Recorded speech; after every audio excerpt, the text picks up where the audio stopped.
you know what, it's not worth it. This is just gonna turn into a big fight, and I really just don't want that in my life right now. So I'm just gonna say yes. Yeah, we can do it the way you want it to be done. I mean, I'll just learn to live with it.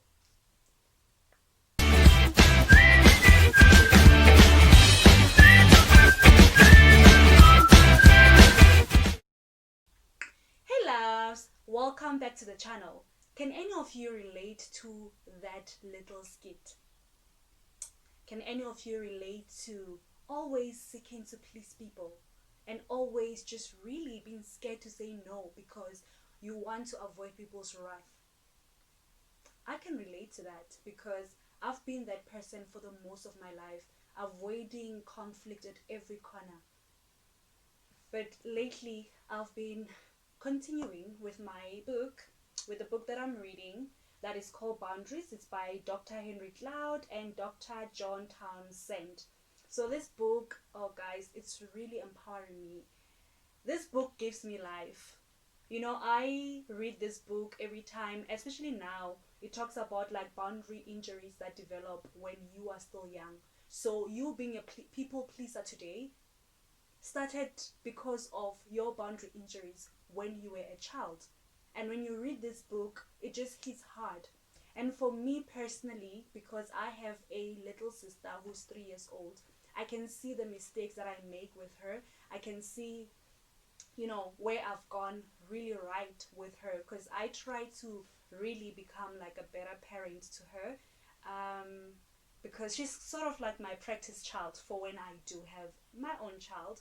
So I always try to really be like a really great parent to her so that I can learn the do's and don'ts when like I could know the do's and don'ts when I have my own child. So as I read this book, every once in a while my heart breaks because I'm just like, oh my gosh, I could have handled that situation better. And then there are places in the book where I'm like, yes, girl, you did well. You're gonna make a great mom. But anyway, the mistakes that happened with us doesn't make, they don't make our parents any less parents or anything like that. But I hope that you guys get to actually purchase this book and read through it so that you can become a better parent and you can rectify the mistakes that were made with you when you were a child, because the boundary injuries that this book talks about happen when a child is between the ages of 0 and 3 years old, and they are hectic. They are very hectic. So anyway, let's dive right into it. So today we will be talking about boundaries. We will be talking about boundary injuries, like, where they begin and all of that. So now, just to kind of bring you in where I am. So the book talks about how like every child has different boundaries that they develop between the ages of 5 months and 3 years old. So they develop certain boundaries. When a child starts talking, they are more likely to say a whole lot of no. You say, baby, please take this food, and they say no. Princess, for example, she's 3 now. Sometimes I ask her to close the door for me, and then she leaves it open and says no. Then, but with her, like, she then returns after a couple of minutes, and then she says, Banana, I'm sorry, and then she closes the door. And I'm like, you cannot keep on saying sorry every time. You need to do it right. You need to get it right. So anyway, so the book talks about how you need to be able to encourage your child's boundary development, because a child saying no is them developing a boundary to say these are the things that I do not like. All right. So now, as a parent, you need to then guide your child through that, so that you know so that this practicing child can be able to know that their no's are as lovable as their yeses. So think about it. There are parents that if a child says no, they become very hostile to them, whether it's by being very angry or by beating them or by giving them like inappropriate consequences. So that happens a lot. So that's really those are some of the things that really create boundary problems in kids. Whereas when you encourage kids to know that, you know, their no's are as good as they are as lovable as their yeses, then when a child meets something that is bad, they are able to say no to that thing and protect themselves from that thing.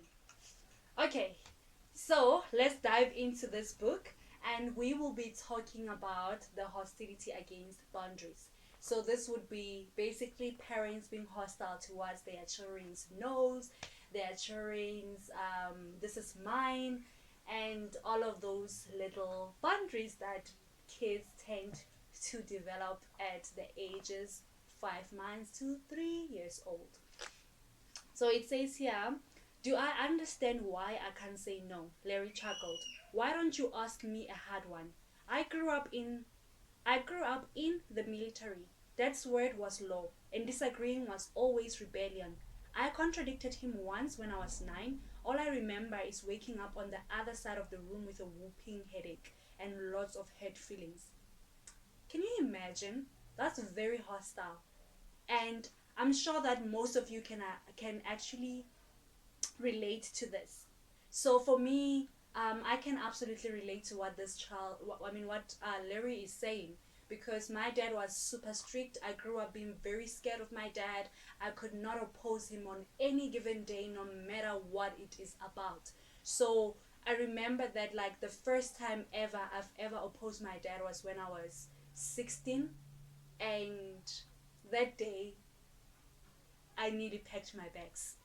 So that's how deep it is. And I mean, he never beat me or anything, but I knew that saying no to my dad had dire consequences. And I mean, I'm still scared of my dad even today, even at my age. But I mean, at least now I can tread carefully, you know.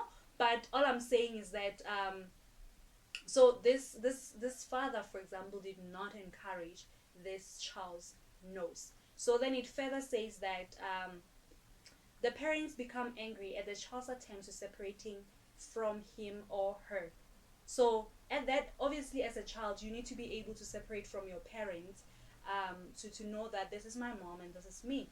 Hostility can imagine a form of angry words, physical punishment, or inappropriate consequences. Some parents will say to the child, "You'll do what I say." That's fair enough. God meant for parents to be in charge of children, but when they will say, "And you will like doing it." This makes a child crazy because it's a denial of the separate soul of the child. To make the child like it is to pressure the child into becoming people pleaser, not a God pleaser. Did you hear that? So that's where it comes from. That's where it comes from, where a child is made to believe that when they do not agree, the only way for them to avoid someone's wrath is to agree. And therefore, you live your whole life pleasing people so that they cannot get angry at you. Can anyone relate to that? Because I can absolutely relate. So, some parents criticize the boundaries of their children by saying, "If you disagree with me, I'll 1, 2, 3." Anyone? You'll do it my way or else. Don't question your mother. Actually, I grew up knowing that questioning anything that my parents say is disrespect. So I'm a very inquisitive child. I'm very, like, I want to know why I'm doing things. So I've always been like that. I've always been the person, the child of the kind of child who would ask. Like, if my mom says I cannot sweep the floor after 12, I would ask why. You know, the superstitions. And they would always say to me, when we were growing up, we did what we were told to do and we didn't ask questions. You need an attitude adjustment. That's what parents would say to you. You've got no reason to feel bad. If you feel bad, there's a reason to feel bad. But anyway, children need to be under the authority and control of their parents. But when parents punish their child for his growing independence, he will usually retreat into hurt and resentment. This hostility is a poor counterfeit of God's program of learning discipline. Discipline is the art of teaching children self-control by using consequences. Irresponsible actions of children should cause discomfort that motivate them to become more responsible. The my way or else approach teaches children to pretend to be obedient, at least when the parent is in earshot. There you have a choice. Remember, guys, how many of you can relate to pretending as though you are in obedience just because you are around your parent, and then you go and do the exact opposite because they use the my way or else approach, right? How many of you can actually relate to that? How many of you guys, we've been wounded? But again, I don't blame our parents. They did what they know best. So we are to be the better generation of parents. And then he says, so there's two approaches: the my way or else, which is how most of us got raised, and then there's another one that says the you have a choice approach teaches children to be responsible for their own actions, right? Instead of saying you'll make your bed or you'll be grounded for a month, the parent should say you have a choice: make your bed and I'll let you play Nintendo. Don't make your bed and you lose your Nintendo privileges for the rest of the day. The child decides how much pain he's willing to endure to be disobedient. Sure. Can you hear the difference? The other one makes you take responsibility for your own choice. So you are given a choice to either obey or disobey. So now you know your two choices. If you obey, you get the privileges. If you disobey, you get the privileges. But it's not like you're either, like it's not an or else. It's not an or else, you know. And I think even the approach in which the two are communicated would be different. Anyway, I hope that you know that makes a whole lot of sense, and that you guys can relate a lot to it, and that you guys can actually become seek to become better parents, or seek to become better, yeah, to seek to become better parents if you are a parent, or if you are an aspiring parent, or if you are a sister or a brother, or yeah, so if you have any child who is under your care, to actually not wound them, because honestly, wounded people wound other people. Anyway, in closing, there's a scripture that's shared here. It's in Hebrews 12:10-11. It says, God disciplines us for our good, that we may share in his holiness. No discipline seems pleasant at the time, but painful. Later on, however, it produces a harvest of righteousness and peace for those who have been trained by it. So, again, when a child is misbehaving, it's a matter of disciplining them and not giving them ultimatums.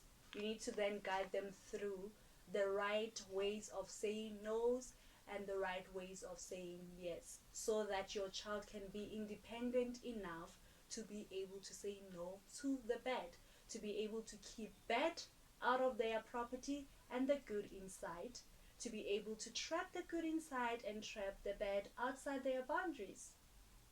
Okay?